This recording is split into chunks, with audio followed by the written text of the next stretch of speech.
hardest part is figuring out what you want to master. Focus on your product. Can you tell somebody that they suck? You gotta just go, this is exactly what I want to do for a living. You can't even tell somebody that their breath is fit for life.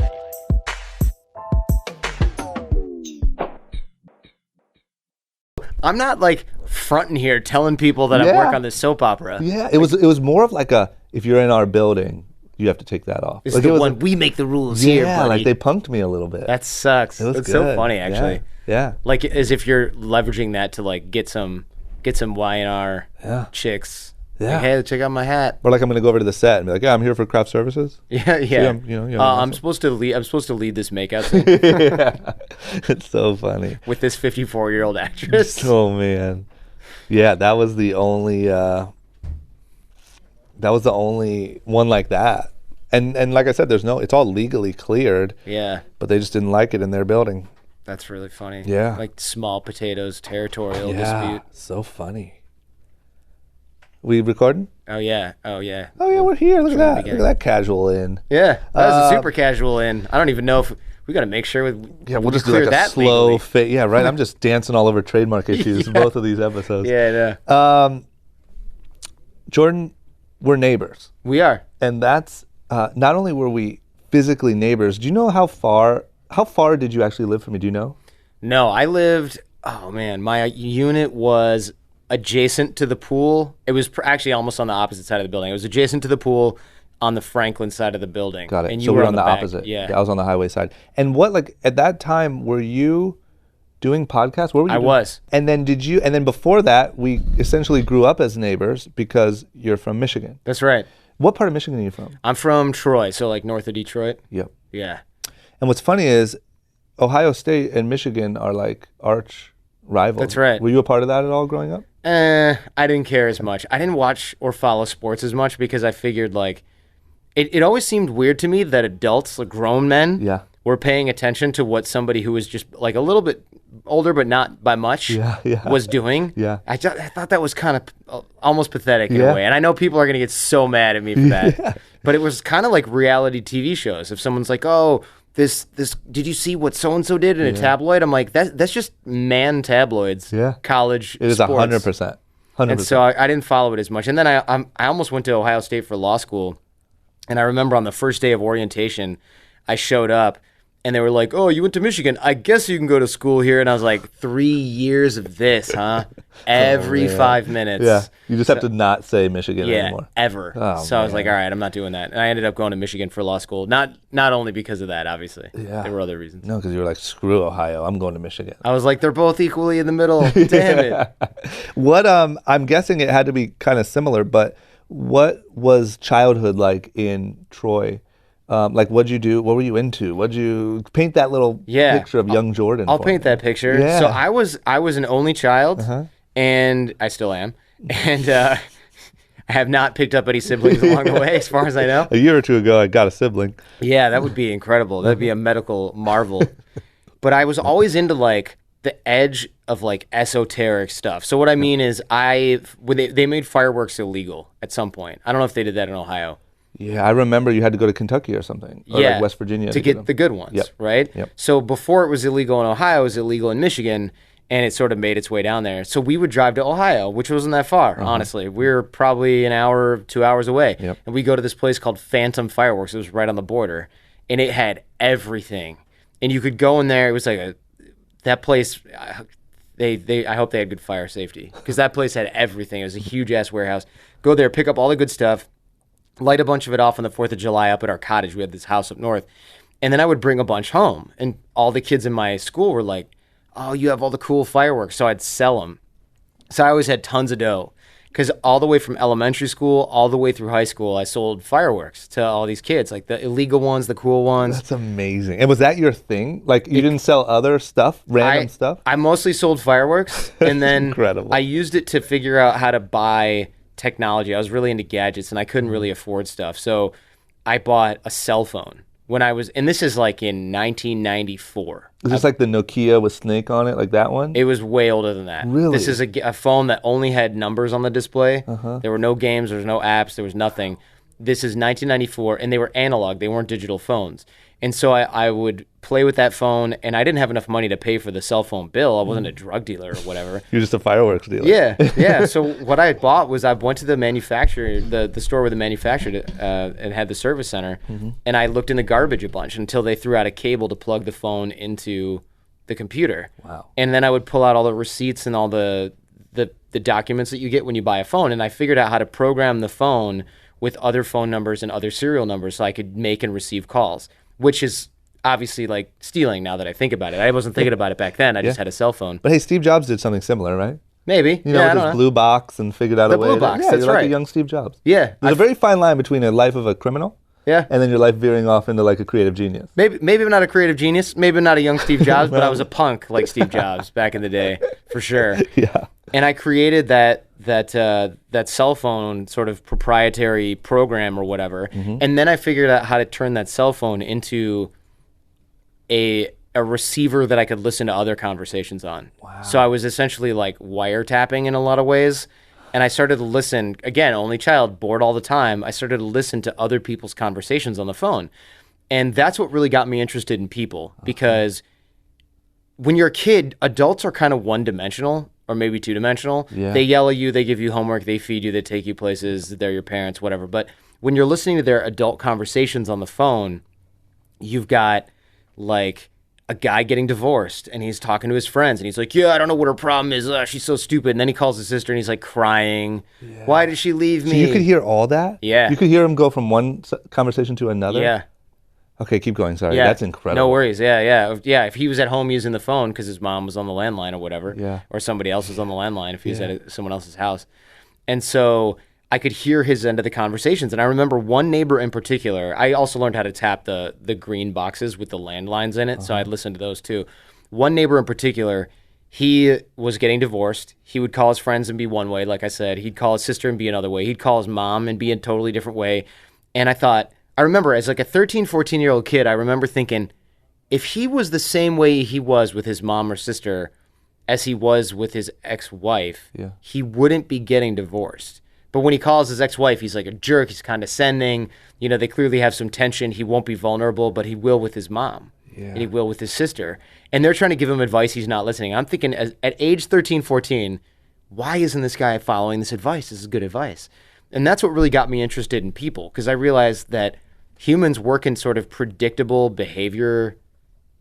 Human behavior is really predictable. Yeah. It's very pattern-based. Yeah. And you can read someone's personality and you can read someone's behavior, and you can kind of figure out what they're going to do next. And that basically set the course for my entire life. And later on, I ended up working with the FBI, actually, to help them figure out the whole cell phone cloning, as we called it, because they were kind of dumbfounded about how it worked. That's amazing, because I read that when I was reading your information, and I was like, I don't get it. Like, you could have said like FBI informant or something. Yeah. I'm like, how are you like a kid FBI informant? You're like, wait a minute, how does that fit together? Wait a minute. So I guess what I'm trying to get at is like, how did they find out that you knew how to do this without you getting in trouble, or did you get in trouble? I got in trouble, yeah. That's good catch there. Thanks. So what happened was I was like a nerdy kid, as you might imagine, from a 13, 14-year-old kid cloning cell phones. So what I did one day is I would start to realize that a lot of credit card numbers, I didn't figure this out on my own. I was in hacker chat rooms and stuff. And they're like, look, credit cards have a certain pattern, and they pass a certain checksum, which is like a math program that shows what a real credit card number might look like. Whether it's real or not, it doesn't matter, because back then they didn't have real-time verification. You remember when you were a kid and they'd slide the little carbon thing over the card? It would go and they'd have a paper, and you'd sign the paper. They ran all those at the end of the day, at the end of the week, whatever it was. Yeah. It was just like imprint on the paper. It was an imprint. Got it. And so that's how they ran that. So if you bought something with your credit card over the phone, you told them the number, they put it into a database, and then at the end of the day or end of the week, they would reconcile all those charges, and then they would run those charges. So if the card didn't go through, they would either call you back before they ship the product or whatever. But there's a delay in, say, you order pizza over the phone, and you order 30 pizzas for Friday, but it's Tuesday. Yeah. They will write down your card, they'll put it on a slip, but then on Friday, they'll make the pizzas and they'll deliver them. And then at the end of the month, that pizza shop will reconcile all the charges with the bank. So I knew that there was a delay And I knew that I could order pizza from my entire school using a credit card number that didn't exist and have them all delivered. Yeah. And that's exactly what happened. So the pizza guy comes in a van, shows up to school, drops off all the pizzas I told him to come in the lunchroom, drop a pizza off on each table, and the kids will attack the pizza. And then when the assistant principal, who's the lunchroom monitor, comes up and says, "What are you doing?"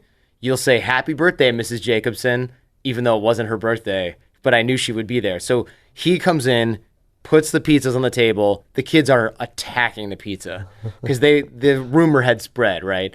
So then Mrs. Jacobson comes up and goes, excuse me, what are you doing?" And he goes, "Happy birthday, Mrs. Jacobson." And she goes, "Come into my office." So this pizza guy, who's probably like 17 now that I think about it, or 19, comes into the office and he leaves with a bunch of the pizza. Of course, a bunch of them had gotten demolished by these kids. And they could not figure out who did it. They had no clue. They had no clue who did it. And eventually, days and days and days later, my friend got in trouble. They just assumed it was him. And they're like, "Look, we know it was you. We don't have to prove anything. We're going to expel you." Wow. And he's like, "Yo, I know this was you, man. Can you I mean, I can't go down for this. You gotta help me."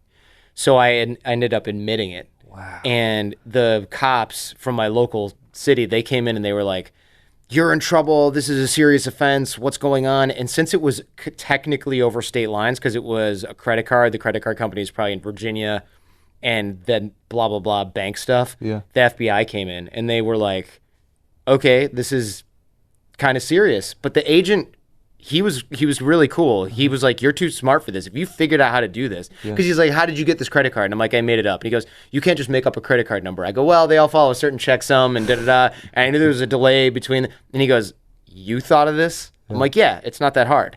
You could order anything. And if you get it before they reconcile the charge, they might even mail it to you or give you the product and then you leave." And he goes, "That's how most credit card fraud works. Where did you learn this?" I'm like, "I didn't learn it. I figured it out." Yeah. And he goes, "This is ridiculous. What else do you know how to do?" He said, And- "Well, there's this phone thing." I was like, "There's this phone thing, and you guys aren't on top of it." And he goes, "All right, I'll tell you what. I'll recommend community service from some counselor, but I want to know how this works." Because he was eyeballing a promotion too. Yeah. Because he's like, if I crack open this technical cell phone cloning ring in Detroit that this 14-year-old kid is doing, little Edward Snowden over here. yeah. Like he could end up with going to DC, getting a promotion, something. So he wasn't interested in farting around with some punk. I had no other things on my record. I wasn't a shoplifter. I wasn't a vandal. I didn't spray paint things. Yeah. I didn't beat people up. I had good grades. What was going on here? Yeah. And that's what he was thinking. Holy cow. Let me ask you this too, because I'm just so fascinated by it. How many hours and over what period of time would you guess you spent listening to people's phone conversations? Yeah, so this is where I sound like super pathetic, but remember, I was 13, 14 years old. Yeah, no, I probably spent 6 hours a day, 3 hours a day, every day almost, for at least a year. All I did was I'd put them on. I got a speakerphone, like a really cheap speakerphone, and I figured out how to route the wiring to it. So I would listen all the time. I would do other things too, but I would be listening. It's and like I had a podcast. It was like a podcast. Yeah, good point. I didn't even think about that. It's like a soap opera podcast. Yeah. And I would just scan, and the conversation would end, and the line would go dead for like 15 minutes, and then I would just scan for another one. That is incredible. And were you taking notes or doing anything, or you were just entertaining? Just entertaining. Yeah. Just listening to people. And bear in mind, most conversations, think about how boring most of these were. Yeah. "Hi, is Cheryl there?" "No, she's not. Can I take a message?" "Yeah, I just wanted to know, do you want the lawn cut on Saturday or can we come on Sunday?" "Oh, I don't know. I think Saturday's probably fine." "Well, I'm really busy. Can I come on Sunday?" I don't know. I'll have to have Cheryl call you back." "Okay, here's my phone number." That was 99.9% of these conversations. So when you caught a juicy one, were you like, "Yes, a Absolutely. divorce"? Drop everything. Oh, man. Drop everything. And if you knew that, that neighbor who was going through the divorce, when I heard his voice, I was like, yes, okay. Turn off the TV, sit down, go in my room, close the door. Yeah. Who's he calling? Oh, he's calling his buddy. He's calling his mom. He's calling his ex-wife again. Yeah. If he was calling his ex-wife, that was locked in prime time. That was the Mayweather McGregor fight, times 100. Make sure everything is set. Yeah. "Jordan, dinner's ready. I'm busy. I can't come right now." Oh, man. And eventually I set up a tape recorder that I would just record stuff if I had to go somewhere. I would just have the tape recorder sitting next to the phone, and I would record it. But it was obviously I wanted to hear it in real time. Yeah. Damn it. That is so cool. And your parents never found out? They until you got knew. caught? They kind of knew, but they were like, "Oh, it's fine." Mm-hmm. They didn't know I was listening to conversations. They were like, "He's tinkering with a cell phone." Oh, that's, my dad's an engineer. He's like, "Oh, that's really interesting. Oh, what can you do with this?" I was like, "You can hear people's conversations." He's like, you shouldn't do that. You shouldn't do that." I was like, "Oh, of course, I don't want to do that." And so he would come in and he would think it was the radio, probably. I mean, I'm sure they kind of knew something was going on, but they weren't like, my son figured out how to crack the security on analog cell phones, which there is none, and listen to people's private conversations. They were thinking like, what is on the radio these days? It's ridiculous. It's boring. There's divorces on the radio. Sounds like a phone conversation. This is so weird. That's so good. Damn it, that's so cool. So then what was the actual process of working with the FBI at 15? Like, were you go into the office and you're like, here's how it works? And so actually what happened was I started to give them an overview of how the cloning worked. And they were like, cool. They took a bunch of notes. They had me talk with their agent. He took a bunch of notes, and then I think he called the DC office, because they didn't have a lot of technical expertise in the Detroit office back in the early 90s. No office did. It was DC had like the cybercrime computer units and all that stuff. And so he took a bunch of notes. And then a couple of years go by, or maybe it was even just a couple of months. It must have been at least a year and a half. And then I was working for this security company as like a driver, because I was the only white dude. I had a clean driving record, and this was downtown in Detroit, and a lot of the guys didn't have clean records, so they couldn't drive. They couldn't carry firearms. I was able to drive people around, drive clients around, drive guys to and from work who didn't have cars, didn't have licenses. So I was doing that for the security company, and I was doing like the beginning of what would become a website. It was just computer stuff before, like a basic HTML with a phone number, printing up business cards, things that they considered technical that were really easy for a kid with a tech mind like me. Yeah. And in return, I got paid, and I got taught like martial arts and stuff like that from these badass ex-military guys. That's pretty sick. It was cool. Yeah. And one day they were like, "Hey man, my nickname there was Echo." Like, we all had like these nicknames, because you don't want to use your real name and then some dude who you just choked out at the bar is like, "Oh yeah, what's up, Chris?" You're like, "Oh crap, he knows my name." See, we all had these nicknames.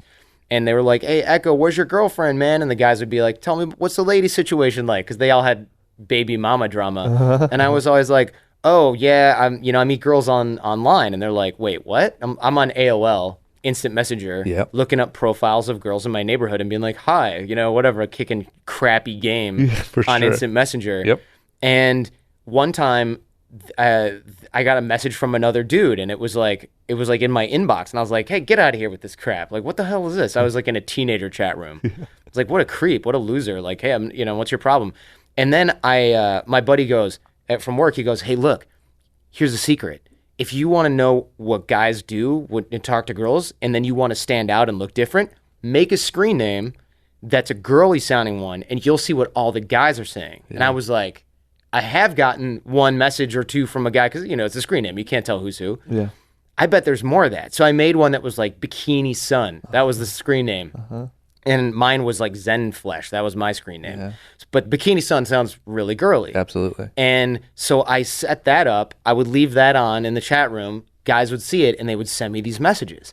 And this is like To Catch a Predator, like before. This is exactly where I'm going with this. Oh, damn it. So all these guys are sending me messages like, "Hey there, what's up?" And it's such boring stuff. But then other times, in her profile says, it was just a female version of me. It was like 15, 16-year-old girl. I think it made her a year younger. 15-year-old girl in my same city. No other details. Jordan. Yeah, right. Jordana. And so I started to get messages, and I remember one time they were like, "Hey, how's the online dating going?" or whatever.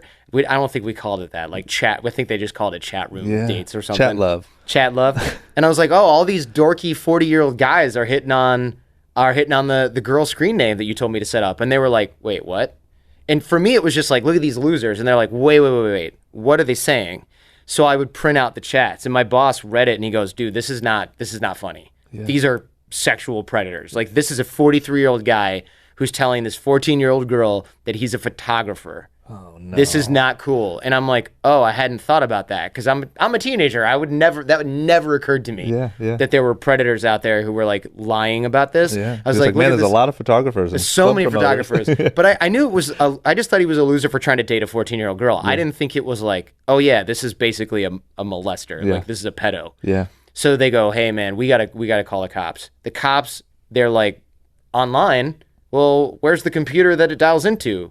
Well, it dials into the computer in Troy. Call the Troy police. Well, we can't do the place where you call in. You got to go where the place where the computer is. Oh, it's in Virginia. Call the Virginia State Police. Yeah. Oh, well, we can't do that because you're in Michigan. This is Virginia. So my boss goes, we need to call the FBI. So I was like, I happen to know people who I know work a there. guy. I kind of did a stint. Yeah, I kind of did a little thing. So we faxed over the transcripts to the FBI, and they immediately were interested. And they were like, look, how often do you get this? I was like, every day, 10 times. And they went, all right, every time you get a chat transcript like this, send it to us. So I would send them reams of paper. And I remember my dad going, what are you printing? Because he would come home from Ford with a stack of printer paper because they were allowed to take scrap paper home. Yeah. And I put it in the back side and print off hundreds of pages of chats. Of just Pervs. creepy chats. And the FBI guys, they told me if we can, because I was talking with some of these guys online, and they're like, if you can tell them to go to Toledo, your home state of Ohio, from Michigan, they'll travel from Michigan to meet you supposedly to meet you. I would tell them my family's going on vacation. I'm going to be in Toledo, and they'd be like, "Where's your hotel?" You are Chris Hansen. They would travel across state lines. I wasn't there though. I was too young, but they would travel across state lines. These guys. And there would be what I assume are the local and state PD and possibly an FBI agent. And they're like, you're under arrest for traveling across state lines to participate in some gross ass shit, man. Like some gross stuff. And that was the beginning. I felt pretty good about that because I didn't realize that these guys had criminal intent. I just thought, what a loser. I hope when I'm 43, I'm not trying to date girls that are the same age as I am right now. That would be weird. And my boss is like, that's not weird. You're not going to be like that. This is like, this is illegal. Criminal. Yeah. Illegal. Holy cow. Yeah. And so that, you were like 16, you said? I was, at that time, I must have been 16 because I was driving.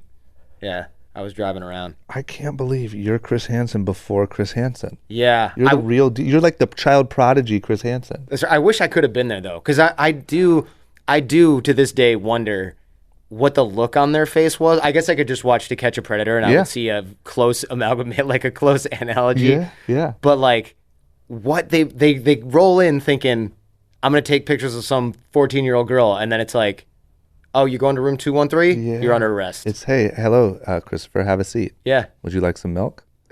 Milk and cookies? Why do you have condoms and a bottle of liquor? And a camera. Oh, you are a photographer. Oh, you're you're an actual photographer. Go ahead, get out of here. Never mind. You silly guy. My bad. And did they ever like coach you on what to say, or they just let you? Barely. Almost never. So they just said, catch the creeps. Have at it. Send us the transcripts. We'll do the rest. Yeah, I didn't catch them. I guess I lured them in a way by like engaging them in conversation. But what happened from a technical standpoint was kind of, they would talk to me, I would chat with them for a while, build trust over a period of days. Then I would kick it to a female agent in DC, from what I understand. And she would continue the conversation after I'd already set up like the whole, I'm going to be in this place at this, and they would tell me like Holiday Inn Express, or I guess it wasn't Express back then. It was like some crappy motel, Toledo, Ohio, whatever. And then she would set up the exact day and time because they had to coordinate on their end and they didn't want to be like, here's where the secret FBI raid is going down. True. So they wanted to handle that part. And I did that for a long time. And they never like, it's just so interesting to me that a 16-year-old can so casually be like an FBI. Yeah, it shocked my parents too. Right? They were like, do they know when it do you started? need documents? Yeah, they knew all about it. They were kind of like, he's not getting in trouble, right? He's not getting in trouble, right? And Agent Forrester, who was really cool, was like, no, he's helping, it's fine. He's helping, it's fine. But nowadays, you would never do that. You would get a lawyer immediately now. If your kid was talking to anybody at a law enforcement agency, you'd get a lawyer.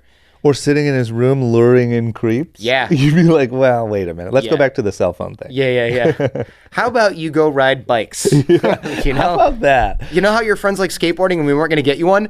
we're going to get you a We're gonna skateboard. get you 7 skateboards. Yeah, here's $1,000. Go buy all the skating stuff. You're just not allowed to use the computer ever again. All right. Damn it, man! What an interesting 2 paths to go down on your own. You know, like to find yourself in these 2. Either one of those stories, I think, as like a childhood hobby would have been insane. You know, but to go back to back, also working with the FBI twice on 2 completely separate issues. Yeah. That's so cool. Okay, so let me ask you this. At that age, so you're around like 16, 17, did you start to say, like, how can I make a career out of this? Or were you just doing it for fun? I kind of did. I thought maybe I should become an FBI agent because the guys who were in the FBI that I was talking to, and we weren't really hanging out per se, but we were talking. I was like, these guys are cool. Yeah. You know, the local police seemed really clueless. And to be fair, they were great guys, too. They were really nice. They were really cool. They were just like, I don't understand how credit card stuff works because they had the least amount of training when it came to this. Now, of course, they're all clued in. Yep. But back then, even the FBI agent was like, I got to call DC and figure out how a 14-year-old kid did credit card fraud. Because remember, the early 90s, he might have even had 1 credit card or no credit cards. Yeah. In 1993, 94. Yeah. Now, it wasn't today where you got kids who have 3 different cards depending on what they accept and they use an Apple Pay on their phone. That wasn't how this was, right? So the FBI guys I thought were pretty cool, and they're like, look, to get in the FBI, you either have to do... They laid out a few paths. I don't remember. One was being a lawyer, which I actually ended up doing. Not for the idea that I might go to the FBI. It was just coincidence. But that was the one I thought, I can maybe do that one. The other ones were like, join the military and do this, and other ones were highly technical. But one was become an accountant. The other one was become a lawyer because they're doing forensic investigation, I guess. Yeah. I don't really know. So is that what drove you down that path? Like, did you then go to college to go to law school with that intent? I didn't. I went to college and I was like, what? Like most people probably watching or listening to this right now. Yeah. I was like, what am I going to do? I guess I'll figure it out in college. You know, I didn't figure it out in high school. And as you probably know from going from high school and starting a business, you're in high school, you have no idea what you're going to do. Well, you think college is going to fix that? It does not fix that. As anybody who's listening to this right now who's in college is like, yeah, I'm waiting for my calling to come and like knock on my dorm room door and be I'm like, thinking it's tomorrow at like 6. Right. I have a Like, calling class. oh, you love this? Oh, of course. You how did you not know that all along? So true. So none of that happened. And then at the end of college, I tried to go get a bunch of jobs. And they were like, we're not really hiring. It's 2003. Economy's fine, but we're looking for somebody with 20 years of experience, and you're 23, so sorry. You know, like, wait, how am I going to get a job ever? Yep. And I remember my buddy, I went to Best Buy because my Walkman had broke, and it was like, hey, can I work here? And he goes, what can you do? I'm like, I can repair computers. I can install things. I can build computers. I've built, from component parts. I can build this. And he goes, all right, hold on. Let me talk to my manager. The manager's like, dude, that in 2 years you can do that. You have to sell CDs for 2 years. I was like, I just graduated from the University of Michigan. I speak fluent German because I was an exchange student. Sorry to, no. Don't mean to go off on that quick little thing because Sure. I saw that on your thing. How did you learn how to speak different languages? So when I was in high school, I started to get in trouble again, surprise. And I started to get really bored. And my mom was like, all right, I'm not letting you F up your life. What's going on? And I was like, I'm bored. All we do is drive around in the car. This will sound familiar. Yeah. All we do is drive around in the car. We go to the parking lot. A bunch of people smoke weed. I don't smoke weed. A bunch of kids smoke cigarettes. I don't smoke cigarettes. A bunch of other kids drink beer that they stole from their dad. I don't do that. So I'm just hanging out listening to my radio. Yep. I could do that at home. I could listen to something more exciting than the radio at home. I just want to be on the internet all day. And even that's boring. Like, I hate this. Life sucks. Yeah. And my mom goes, I don't know. And I had this girlfriend. She was super smart. And she was moving to Norway to go to boarding school. And I was like, crap, the only person I'm even like remotely interested in is leaving. And she goes, you should go abroad too. And I'm like, look, my mom's not a politician. Her mom was a politician. I'm like, I can't just be like, yeah, can I go to Norway for a year, go to a fancy-ass boarding school? Was not going to happen. Yeah. So she goes, look, you could be an exchange student. I was like, I think we have one of those at our school. She's like, yeah, Jane. She went to homecoming with your friend. I'm like, oh, yeah, she's from Norway. I forgot about that. Yeah. So she's like, here's this brochure that my mom got about all these different countries you can go to. So I begged my parents. Surprisingly, they were totally up for it. They're like, I think they were like, he's going to go to prison or he's going to go to Germany as an exchange student. So maybe we should just let him do it. Yeah. So they did. They let me go. And I ended up in the former East Germany, which used to be communist back in the 80s. And this is 1997. So things had changed, but it wasn't. Yeah, fresh out. It was pretty fresh out. So I went there and everyone's like, oh, don't worry. Everyone speaks English in Germany. You'll be fine. I go there. They're all like, we speak Russian and German because this is East Germany, not West Germany. Yeah. So I'm like, oh crap. So I got to learn German, and I just threw myself into it after whining about it for like 3 months and being like, this place sucks. There's no cool people, like being a little punk. I finally was like, I'm going to learn German. So I did. I learned German, and I learned it really well because I didn't have a choice. It was either be socially isolated again, to have no life, or learn German and try to make friends. So you like ran around, spoke German to your other German friends, and just had like a German social life. I skipped school every day pretty much after I learned German, and I hung out with my friends in the city, and I played hacky sack, and I traveled a bunch on trains because it's safe there. You can buy, and it's cheap. Trains in Germany, you could buy, it would be kind of like if there was a train from Toledo to Ann Arbor, Michigan, and you could get on it for like $10 or less. And it's safe. And it's safe. And they're not like, where's your parents? They're like, oh, I'm going to visit my friend. Okay, whatever. That's cool. Yeah, they didn't care. So you loved it. I loved it. And drinking age there was 16. And I was 16 or 17 years old. 97? I was 17 years old. Yeah. So I would go out. I'd go hang out with my friends. And I remember the situation there grew me up super fast. Yeah. Because you come from conservative middle America like you and I do. Yep. But then I go to Germany, and my host parents were like, all right, I had a host brother. His name's Florian. We're still tight. He'd be like, hey, it's my birthday. We're going to have a party. And I'm like, great. Because I'm thinking birthday party, cake, presents, hats. 2 hours later, everyone's gone. Yeah. And our host parents were like, we're going to go across the street to our neighbor's house. We're going to buy you guys a bunch of beer. If anything happens, we're just across the street. And I was like, let me get this straight. You're buying us liquor and beer. Then you're leaving the house. And I'm like, yo, we should invite some girls. And Florian's like, yeah, obviously we should invite girls. I'm inviting everybody who's in our class and everyone in your class. And I was like, but we don't tell anyone. He's like, my parents don't care if we invite girls over.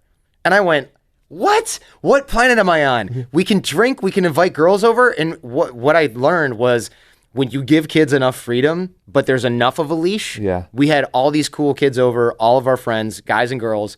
Everybody had a little bit of a buzz. Nobody drove. We all took the bus home. Yeah. And everybody had a blast. And I remember people were like hooking up. And I remember my host mother walking in and people were hooking up like all over my room, like multiple couples hooking up. Yeah. And she was like, oh, sorry. And I thought, okay, this is another universe. Because you know what happens. You imagine if you got caught hooking up in Akron, Ohio. Oh, no chance. It's the end of the world. Castrated. Yeah. Immediately. She said, oh, sorry, and closed the door? Yeah, she was like, okay. And I remember even other times calling my German host father and being like, I'm at Maria's house and it's late and I think the buses are stopped. And he'd be like, yeah, use a condom. I'll see you in the morning. And I was just like, what? And what was so weird was I wasn't off the chain out of control. I actually acted more responsible because they had given me a little bit of trust and freedom. That's probably, I mean, statistically, that has to be how that works, right? I think so, yeah. I mean, I don't know. I don't have kids yet. Wait till that happens. I'm going to be a control freak. Yeah, I was going to say, how do you think you'll parent? Oh, not like that. No, that was a cultural thing. You won't say sorry if you open the door and, you guys need a beer? I see you guys are hooking up in here. Oh, yeah. Does anybody need another cocktail? No, that would never. Trouble with their buzz? I can't do that. I don't blame you. I think it's one of those things that probably does statistically work, but would be so hard to actually execute. Yeah, I think you got to have that whole culture around you. Yeah. Because think about it. If you're the cool parent here in the States, you can get arrested. You'll go to jail.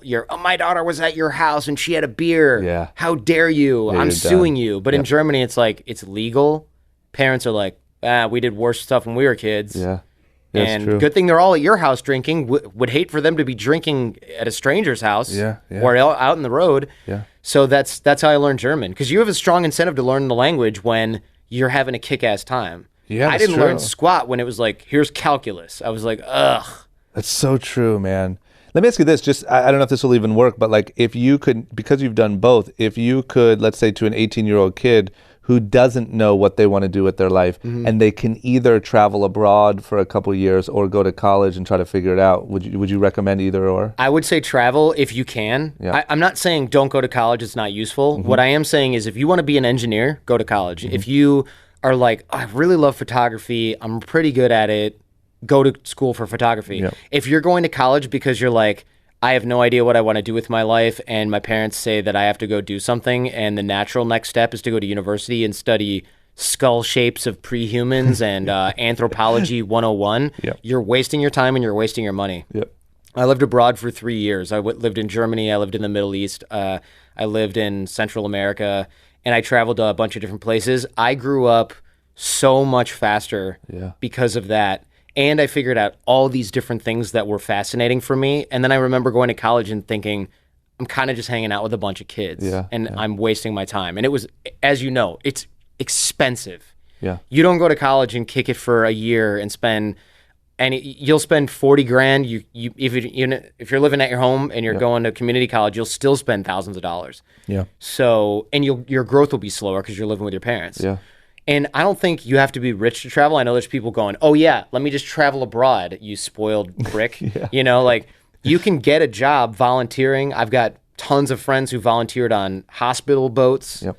I got friends that volunteered at youth hostels, that worked in youth programs, that were camp counselors in other countries. Yep. And I just got back from a camp up in Canada where I was giving a talk, and all the counselors were from Ireland, Australia, Denmark, Sweden. They're all kids that are probably 16, 17, and they found this camp, and the camp hired them, and they lived here for the whole summer. That's so cool. Because like I didn't do either, really, to be honest. I didn't go to college, and I also didn't travel at all. I still haven't traveled as much as I should, but didn't travel at all at a young age. My education came from moving to LA and being around all this crazy stuff. But I just am, a lot of people that I talked to that traveled young are like, man, it was so valuable to help me like just even discover who I was or what direction I wanted to go, or you know what I mean? All those different things. It does, because it opens you up. You had that opening up when you came to LA. How old were you when you moved here? Like 19? End of 18. Okay, so you moved here early enough, just right after I got back from Germany, pretty much. Yep. And your world opened up because you were able to live here, and then, of course, meeting the people that you did, your world exploded. Exploded, yeah. A lot of people will move to... They'll live with their parents for a while. Nothing wrong with that if you have to. Yep. I think there's something to be said for joining the military or going to travel, working abroad, or going to college if you know what you want to study. Mm-hmm. But going to college to float around is a very expensive way to buy time. Mm-hmm. It's too expensive. Mm-hmm. And since you're in such a structured environment in college, I don't really know how much a lot of people, like for me, I didn't open up that much in college. I studied really hard, went to Michigan. I think for a lot of people, if they go to a photography school or a film school or a trade school, even if they're fixing cars, learning how to program computers, that will get you much further than some sort of general education, even at a good school like Michigan. For sure. Okay, so take me back to Best Buy, because we went off on that whole segue was, you're at Best Buy, you speak German, you have an education from Michigan, and you still have to sell CDs. Yeah, and I'm like, this sucks. Yeah. Part of that's entitlement, right? Like, why should I have to sell CDs? But the other part of that was you kind of know when you're wasting your potential. Like, what if someone right now is like, look, I know you think you run this clothing brand, but I think you should work the register at Macy's for a year. Yeah. You'd be like, wait, no. Yeah. Hell no. Yeah. It's just not time well spent. Not time well spent. Yeah. So I thought, sell CDs for 2 years just to then fix computers. I can fix computers right now. Mm-hmm. So instead of working at Best Buy, I started fixing neighbors' computers and like trying to spread word that way, but I'm no marketer. Yeah. And then I decided, to hell with this, I'm going to go to law school. And you just decided like, screw this. Yeah. And did you think at the time you could maybe bring back the FBI career path, or were you like, I'm just going to be a lawyer? I looked up how much FBI agents make, and I was like, no, man, maybe I should just stick with being an attorney. Because what I learned was, okay, if I'm going to go through law school, and then I can either become a lawyer and make like multiple six figures, but then if you go the FBI route, you make like high fives for a really, really long time if you're lucky, and then maybe you break six and then upward from there. That's crazy. What I didn't realize is, and this is obvious now, being in the FBI would have been a million times more rewarding and interesting. Yeah. Than a lawyer. Yeah, imagine prosecuting like mafia people in a big city or gangsters. I was a finance attorney in Wall Street. I was just like checking for commas and documents, making spreadsheets. It was not exciting. Yeah, it's funny that those two things don't, because you also would think that the FBI agent deserves to make some more money. Definitely. He doesn't need to be driving around in Ferraris, but like no FBI lawyers, agent. no Wall Street lawyers get shot at ever. No, never. Number one, never. And number two, like, I think you would want to entice the brightest people to come be that. You would hope, yeah. Right? Like, you wouldn't want really smart people to be like, screw it. I'll just go become a whatever attorney because, I don't want to live like just stuck at this rate. Exactly. Yeah. Now, the other reason I didn't do the FBI thing back then was they were like, oh, have you ever smoked marijuana? And I was like, ever? You mean at all? Yeah. And then we're like, yeah, I mean, like a couple times they're like, all right, well, don't say that during your background check. And I'm like, okay, what else? Yeah. What else am I not have ever supposed to have done? Have you ever stayed up past 11 p.m.? Yeah. Have you ever had a Jolt Cola? Yep. Whoops. Yeah, that's true. That would not be a fun life. It would be really fun to arrest mobsters and, be in that action-packed lifestyle, but everything else about it would suck. It's too bad because, and look, I don't even smoke weed or anything like that now, but I'm like, ever? You want to know you can. I don't want my freedom restricted like that, but also, how am I supposed to think like a criminal when I can't even buy weed from my dorm room roommate? Yeah. Like, come on, man. Yeah. How you want people to think like a criminal that can investigate all this stuff, and then you want people who have like only gone to church 7 days a week for their entire life. I don't get it. It's true. Maybe things are different now, but back then that was kind of the impression that I got. Yeah, that's not very enticing. You get a Buick, you'll never make as much as your classmates, and I did well in law school, so it made no sense for me to then take that huge pay cut. Got it. So you went to law school and did well. Yeah. And did you enjoy it? Yeah, but I know you can only probably enjoy law school so much. Yeah. But like, I liked it, but not because I was like, the law is so interesting, and I didn't do well because the law was interesting. I did well because I outworked everyone. Mm-hmm. That was something I always had, was a work ethic where I would be able to outwork anyone. I could work for 16 hours a day. Yeah. Every day, nonstop. What do you think was the motivation? You just liked hard work? I liked hard work. My dad is a hard worker. Yep. I mean, you and I are from the same place, Detroit area, middle of America. People don't slack off there. Yep. If you're slack off in the middle of America, you might as well be. You're just screwed. You're nothing. Yeah. No one respects a slack off. It's true. So, then, what'd you say your job was after college? After college, I was doing odd jobs, fixing people's computers and crap, and then. Sorry.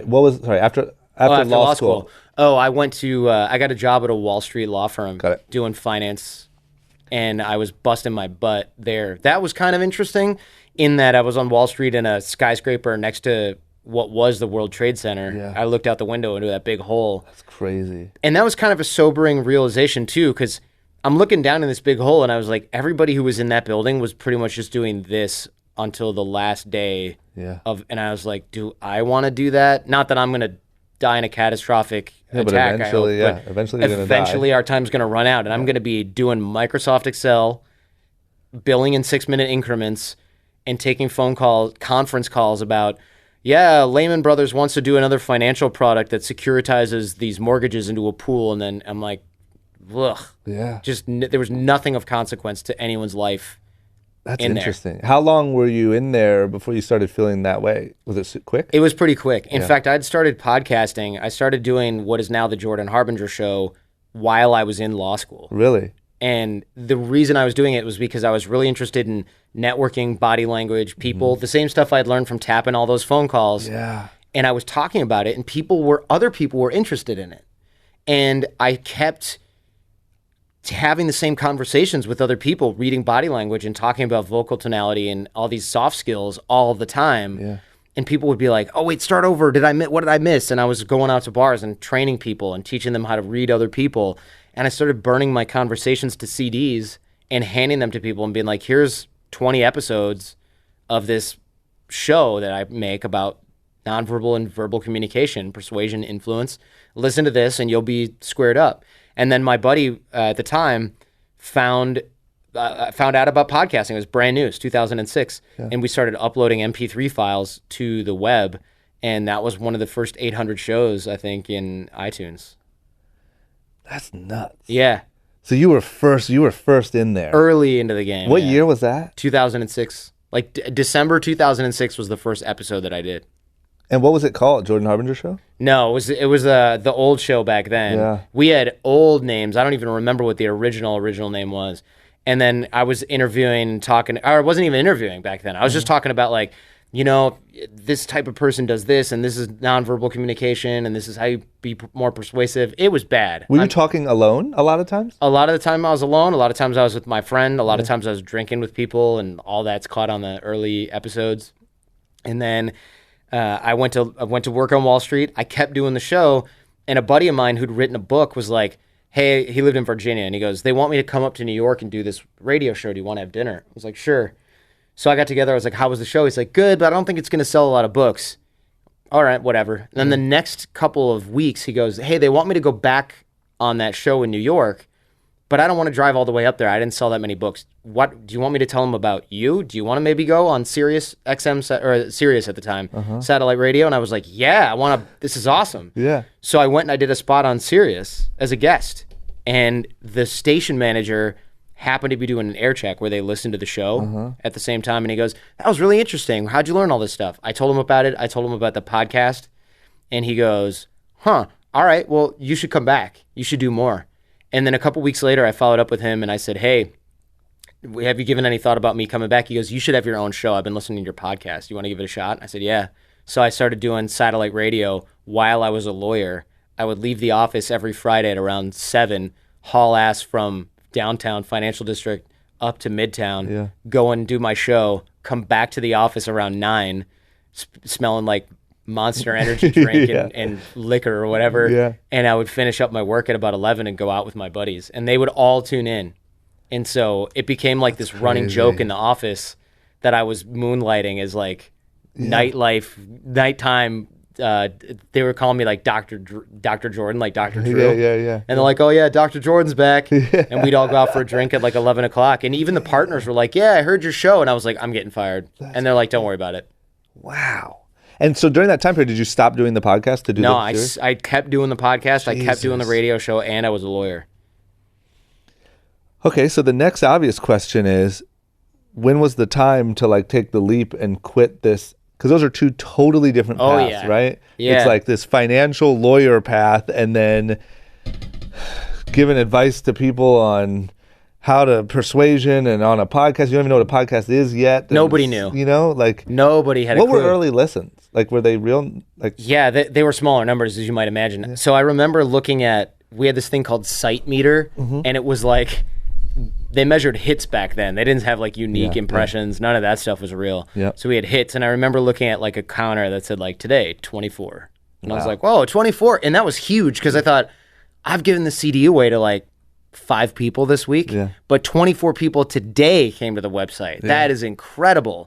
And then I remember seeing like 240. I'm making these numbers up, but it was like over another couple days. And then I remember one day we saw 800 for the month, and I was like, wait a minute, if you divide that up, that's dozens of people every single day that are finding this program that we uploaded that we have never met. And I was like, how do we find out where they are? And SiteMeter had a world map on it. And there were people in Germany, Canada, all over the US, South Africa. And I remember going on the show, I go, hey, if you listen and you're in South Africa, what do you do? Who are you? And this person emailed and was like, I'm a game warden. I work on a safari park, and I download your show and I burn it to CDs, and then I drive around in my Jeep and I listen in South Africa. And that was the bug that bit me. I was like, I can put my voice on the internet. Remember, there's no YouTube. There's no, the blog was the only kind of thing that existed back then. Crappy written blogs. And obviously way before Apple Podcasts, right? There was iTunes, but you had to download it. It was only available for computers. There was no such thing as an iPhone. There were no smartphones really that were in the United States. The iPod, I think, was kind of new. I had one. It was a black and white click wheel. You had to upload your files. There was no cover art for your show. You had to navigate by text and find the shows. And I don't know how people did it. They must have been in there all day looking. And I remember like the top month probably in 2007, we probably had like 8,000 downloads. And remember, that wasn't even unique, because that was just 8,000 total downloads. Includes all the robots, includes all the search engines, includes all the people that accidentally downloaded everything twice. 8,000. But at that time, that had to be like 8,000. I thought, this is insane. This is one, it's got to be a mistake. 2, this is better than any radio station anywhere. Because I thought, radio guys, those were real famous people. But to have 8,000 people have downloaded my crappy basement recorded MP3 file was insane. That was incredible. I could not believe it. So is that the time you decided to quit? I didn't actually quit. What happened was the 2008 economy started to happen, and the partners of the law firm said, here's what's going on. We're not getting any work. One of our biggest clients is looking pretty bad, Lehman Brothers, who, as you all know, spoiler alert, declared bankruptcy in the biggest bankruptcy in American history. Yep. And we had Bear Stearns, which I think also might have gone under, or at least was taking huge hits at that point. And they said that you guys are all first-year associates. You're going into your second year. Truth, you're like the least valuable people in the firm because we're costing them money. Yeah. We're not billing hours. We're not bringing in clients. We're going to keep you all on for another year. Pay your salary, pay your full benefits, but you should look for another job. And I went, I think I have my other job. I'm just going to give it a shot. And I remember even then the partners were like, don't worry. Things are going to recover in like 5 months. You'll have plenty of work then. Stick around. Don't resign. Plus, we're paying you. And I was like, great. So I took all the money they were paying me. I was making like $13,000 a month. Yeah, that's to work at this financial law firm. I was 24, 25 or something like that. Yeah, that's rich. And wait, that's not. I was 27, but I was still loaded. Still rich. Loaded. At that age, it's still like. And you have rent that you split with 3 dudes. You are banking hard. So I had all this money saved. I didn't even have to. I could still ball out in New York and save money. And I just used all that and got the business started. Man, and then what happened after the year was up? It was time to go anyway. They were like, guess the economy didn't recover. See y'all later. I guess it'll be this way for, a little longer. Maybe we won't recover from this massive recession right away. And so I was, Sorry about that whole this will be fine in 5 months thing. I was way off on that one. We were way off. Anyone got a podcast? Yeah. So then you launched, what did the launch look like? What did that mean? Launching the business. Yeah, I wish that I had a good plan for that back then. It was like, I'm going to do more podcasts because back then I was doing the radio show every week. I was doing the podcast probably every 2 to 3 weeks. So I started doing the show every week. I started to focus on phone coaching because I was coaching people on the phone. Would you record that too or no? I wasn't recording that. I should have now that I think about it, but live and learn. It's been 11 years. So hopefully there's some lessons in there. There you go. And I remember one of my phone coaching clients go, hey, can I just come here and learn from you in person? And I was like, look, man, I'm busy. I'm a lawyer. I have to go to work every day. But then I went, wait a minute. I'm not going to have to do that in a couple weeks. Yeah. So sure, why don't you come and stay with me for $5,000, which was like my whole rent for the whole month. Yeah. In a sweet ass huge place in Manhattan. Yeah. And it was the living expenses and everything. And he's like, cool. So he sent us the money. And I went, wait a minute. How did that happen? So then I trained that guy in person, talked about that on the show. People went, I didn't know we had the option to come out and train with you in person. So I was like, yeah, I guess you can. So guys started coming in. And I started having dudes sleep on the couch for $5,000 for a week and started training them in nonverbal, verbal communication. They're all younger guys, but they all had jobs. They were at that point where they were like reckless with their dough, but still making enough to pay for it. Yeah. And was it like the movie Hitch? That's what I'm picturing. It was a lot like the movie Hitch. I picture you going around Manhattan like, okay, go try this. It was pretty much like, because all the guys were interested in dating. They were all, I don't focus on dating stuff now at all. Obviously on the Jordan Harbinger show, I have everybody from like you to Shaq to like, entrepreneurs and business owners and spies and stuff like that. But back then, 27 years old, guys weren't like, how do I make a more dynamic first impression? They were like, how do I get laid? I want to know that right now. Like her. I want her to like me. Yes. Yep. And I got to say something and it's going to be magical. What is it?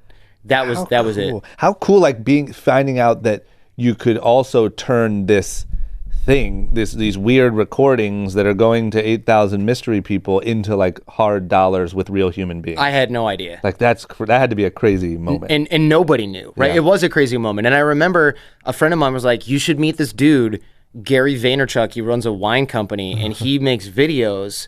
And you guys are kind of similar in that you're on the internet and he's on the internet and he's using it to increase his brick and mortar business. Wow. And you're sort of starting this brick and mortar business. Yeah. So I remember meeting Gary V in like 2007 and he was basically the exact same guy as he is now and talking with him and he's like, this is going to be huge. You have no idea. Get on Facebook, build up your back then Facebook fan page. Yep. I don't even know. Was there Twitter back then? I don't think so. And he wasn't even on YouTube. He was on Vidler. Which doesn't exist anymore. Yeah. Wow. Yeah, I think that was before Twitter. Yeah, I think that was MySpace, then to Facebook, and then Twitter. Oh, it was. Yeah, it was MySpace. I don't even know if we had Facebook fan pages. He was like, put your shows. That's right. He told me to put my shows on a MySpace player because remember, it was all bands. Yep, MySpace I mean, I don't know Music. if you remember it, but I sure do because that was right when I was first becoming Drama Beats, the music producer. Oh, nice. Yeah. And so I had a Drama Beats. Heard a lot of great profile. things. Yeah, Yeah. Had a real short career, but it was flossy. Yeah. So we put our MP3s up on a MySpace player, and it didn't get a ton of traffic because we didn't know what the hell we were doing. Yeah. But podcasting, which nobody knew about, that was slowly. It's still such a slow burn with podcasts. It grows at like 2% per year or something ridiculous. So true. It's killing me. But it really, I know, like, look, I'm on top now, so if we could just take off, if we could pop off now that I'm in the top 50, Like, come on, man. that would be great. Yeah. So I started working on that slowly, and I started to really get interested in talking and doing my show. But then I realized I really did love interviewing and getting other people's knowledge just as much as I enjoyed teaching other people. Yep. So it was really fun to take that same love of tapping phones, getting esoteric knowledge from other people, and then delivering it to all these listeners, knowing that I'm the one who can find the FBI agent who can spill the beans. I'm the one who can find the spy who's going to talk about his recruiting process. I'm the one who can talk to this business owner and get them to tell us all this exciting stuff. Yeah. And these listeners are going to be stoked about it. It's so cool. And those times were you just tracking people down and being like, hey, I would love to have a conversation with you on my podcast? Because this is the thing. I know sometimes now it's difficult to convince people to be on a podcast, and everyone knows what podcasts are. I can't imagine back in that time being like, hey, man, will you be on my podcast? And like, what the hell's a podcast? So here's a reflex I've had to change recently. People go, what do you do? And you're lucky you could say I run a clothing brand. You know, everyone's like, great. Sounds cool. Or they're like, oh yeah, you run a clothing brand? How's your mom's couch? Right? Exactly. You know? Exactly. But like I would go, I run a podcast. You know what a podcast is? And back then, no one. If I was at a tech conference, they go, yeah, I think I've read about those. Now I can ask your grandma's friends, and they're like, yeah, I listened to This American Life or whatever. You know, they know one or two at least. Now everyone knows what they are. But you're right. I think 13% of Americans, which are on the cutting edge of the podcast bubble, 13% listen to a podcast in the past week. Yeah, Jesus. 13. That's how many people have used Instagram in the last week? 99%? I don't know. Everyone. So what did you say you train yourself to do differently? Oh, right. So now I've had to train myself to say I'm a broadcaster and I have a podcast, and people go, "Oh, podcast, cool. What was it called?" But back then, because now when I say, if I say now I have a podcast, do you know what that is? They're like, are you messing with me? Like you think I'm some kind of idiot who doesn't know what a podcast is? But because back then no one had a clue. So now I feel like it's almost the opposite, where it's like if you say I'm a podcaster, it's like, oh yeah, so is my little brother and so is my cousin. Yeah, you know what I mean? Now you have no cred. Back then it was like, oh, cutting edge, yeah, nerd alert. Yeah, now it's like great. And I have a blog. It's the digital equivalent of a clothing brand, right? Like crap. No, but real though, people buy my clothes. It's a real one. People buy my clothes. You could see them in stores. If just go to PacSun. Trust me. Hey, come back. Okay. Oh, never mind. See you later. Sorry, girl. I also have a podcast. Yeah. I'm married now, so I don't care as much. Are you single? I have a girlfriend. You have see, now you don't have to worry about fronting so much. No, it's so nice. It's so nice, man. So, where was the majority of the income at that time was from coaching people? Was that the income was from there was no podcast ads, dude. Forget about that. Yeah. That was, I think podcast ads came up maybe 5 years ago. Yep. And I don't think you could make a living doing it. I think it was like if you were a celebrity like Adam Carolla, you could be like, oh, I'm making an extra $200,000 a year on podcast ads, right? Like you could crush some of those, but if you had 25,000 downloads an episode or whatever we had back then, before now we have like 300-some thousand, but back then we had nothing. Yeah. You could buy a car after 3 years, maybe if you were lucky. Yeah. So all it was coaching, and I remember one of my first coaching clients was a mortgage broker, like a banker type guy. Yeah. And he owned his own company, and he goes, hey man, I want you to teach me all this stuff on the phone. He lived out in California. I was still in Michigan. And he goes, what's your price? I was like, it's $100 an hour. And he goes, oh, okay. Cause I was a lawyer. I thought that's big dough. Yeah. Or I was going to be a lawyer. I thought that was big dough. Yeah. And he goes, great. Here's $5,000. I want 50 hours of coaching. And he goes, I'm going to teach you something though. Raise your prices. This is way too cheap, but don't raise them for me. I'm not paying you more than 100 because I'm the one that told you this. He goes, lock it in for me at 100. Yeah. He goes, you should be charging like $300 to $500 an hour. And I was like, no one's going to buy that. And he goes, trust me, sell it at that. So I started doing that, and people were like, oh, fair. totally fair. Can I get a discount if I buy 20 hours at once? I was like, yeah. So that's how I was making all my money. That is insane. I know. That's so cool. I couldn't believe it. I could not believe it. And I felt like a little bit of a fraud, right? Like I was like, hey, if it doesn't work, like just tell me and I'll give you your money back. Because I can't sleep at night if I take someone's money and there's no value. Yeah. And I remember guys going, this was worth every cent. And they would send me their friends and stuff like that. Because they would be like, I remember a lot of guys who were salespeople and they're like, I just got a promotion. I just sold a bunch more cars. I just sold a house because of this. I'm repairing my relationship with my family because I'm using this, and this snowballed into that, Or guys would meet women if they were interested in that, and they're like, this is worth every cent.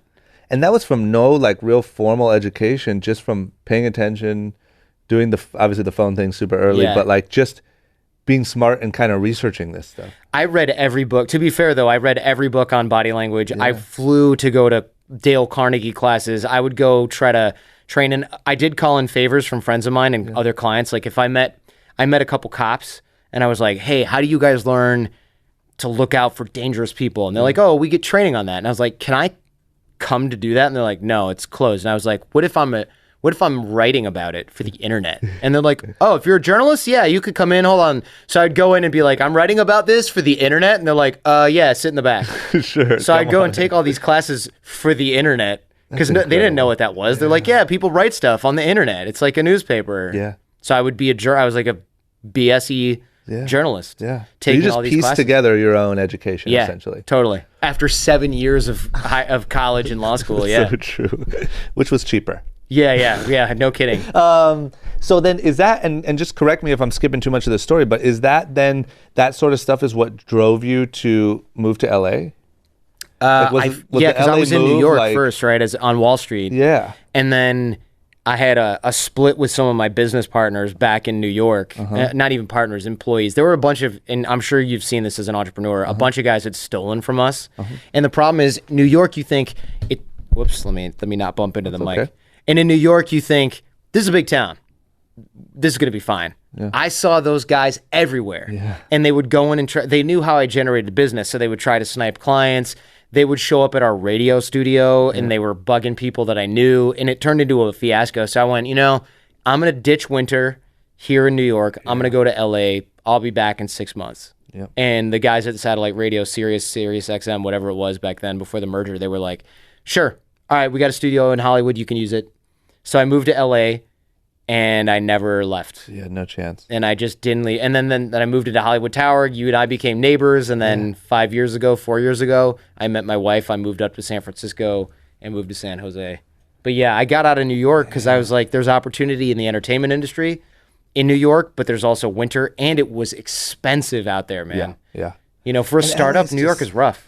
Yeah, and I just feel like, I'm sure maybe I'm biased, but like, LA just seems like a better city to try to do what you were trying to do. You know what I mean? Yeah. And like meeting all these weird different types of people. I know that exists in New York as well, I don't know. It just seems like there's more, since it's more entertainment based, it seems like people are more willing to kind of do those sort of things. And it's just. That's true. I didn't really think about that though consciously, but I think that's probably a reason why I stayed. Yeah. And also I will admit I stayed because it was like, wait a minute, it's December and I'm in my pool. Yeah. With a bunch of you can't beat that. People hanging out, having drinks. Yeah. And you know how it is in Hollywood. Nobody's working that hard. So us working hard and generating business, we had no competitors. Yep.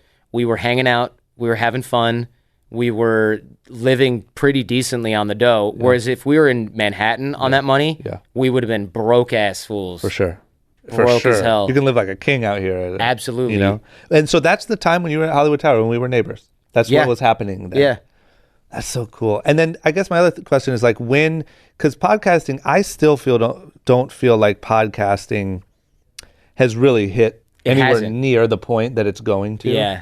But I'm guessing at that point it had to be gaining some traction and it had to be getting pretty legit for you guys, right? It was. We had good numbers, but bear in mind, good numbers back then, probably, and when were we neighbors, like 2011 or something like that? When did you live there? Yeah, well, probably earlier, probably 2010. That sounds right. I did? Oh, there you go. Moved out. That's great that you know that. Yeah, that's right when he started working with me. Yeah, that's super handy because I never get that date right. And I'm like, how am I going to, I'll never settle this question. There you go. So Danny solved it. Back then, yeah, we were neighbors back then. Our show at that point when I was living at Hollywood Tower was probably getting around 20,000 downloads an episode, which is not even 10% of what we're getting right now, right? Yeah. But those were good numbers. But what are you going to do? Advertise for somebody and get 20,000 impressions? Yeah. That's not interesting. Yeah. What made it take off? What made it really go from that to this, do you think? Yeah, you know what happened was, and this is a good lesson for people who are listening / watching, is at one point I interviewed, you know who Robert Greene is? He's an author, 48 Laws of Power. Yep.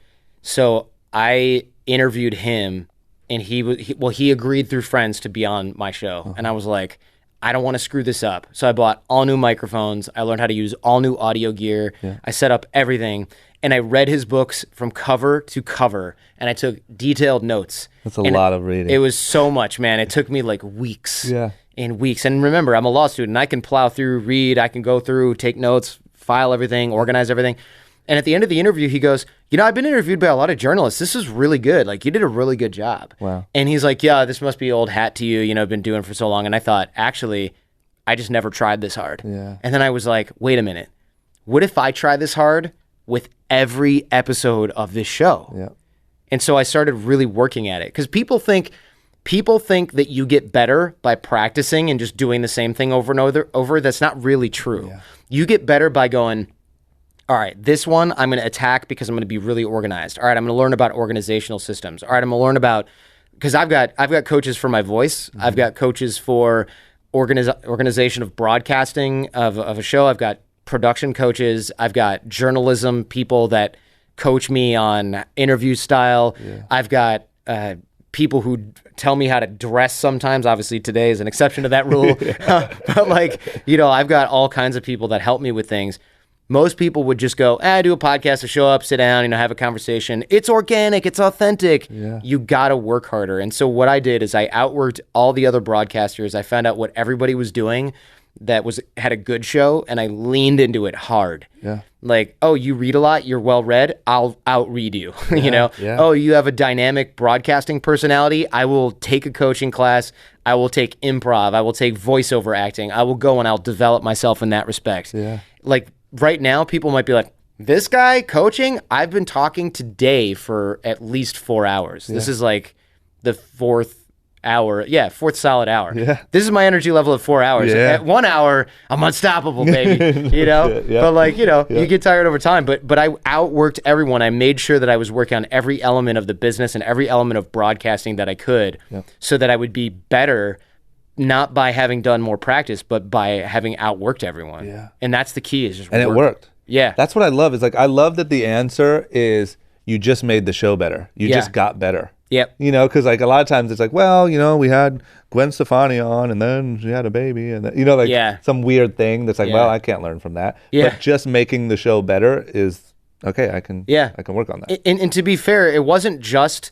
create 1 or 2 good episodes. I think you and I talked about this either off mic or possibly in another hour of something else.